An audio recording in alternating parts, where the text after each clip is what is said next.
এটা হলো শনিবারের ভিডিও। সেদিন ছিল আমাদের বাড়িতে চচ্চড়ি। যাদের বাড়িতে রান্না পুজো হয় তাদের বেশিরভাগ সবার বাড়িতেই এই নিয়মটা থাকে। যেহেতু বেশ অনেক রকমের রান্না, তাই সকাল সকালই লেগে পড়েছিলাম রান্নার কাজে, আমি আর আমার শাশুড়ি মিলে। ফার্স্টেই একে একে 5 রকমের ভাজাগুলো করে নিয়েছিলাম। ভাজাভুজি করতেই বেশি সময় লেগে যায়। দেখতে দেখতে আলু ভাজা, পটল ভাজা, বেগুন ভাজা, কুমড়ো ভাজা, চিচিঙ্গে ভাজাটা হয়ে গেল। চিচিঙ্গে ভাজাটা কিন্তু এখানে একদম মাস্ট।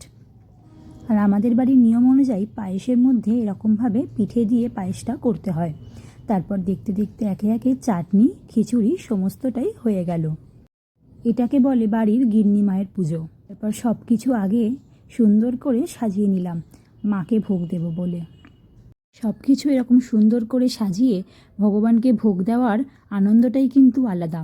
আর আমার বেশ ভালোই লাগে সমস্ত কিছু এরকম সাজিয়ে ঠাকুরকে নিবেদন করতে। এই একে একে সমস্ত কিছুটা সাজিয়ে নিলাম। আর শানুকে বললাম আমাকে একটু ক্যামেরাটা ধরে দেওয়ার জন্য।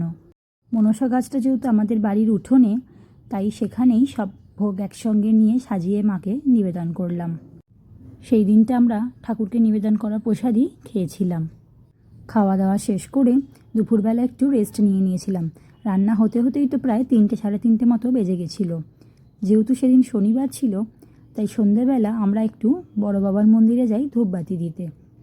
এই সন্ধ্যেবেলা রেডি হয়ে ফার্স্টেই সেখানে চলে গেছিলাম। প্রত্যেক শনিবারই বলতে গেলে যাওয়া হয়।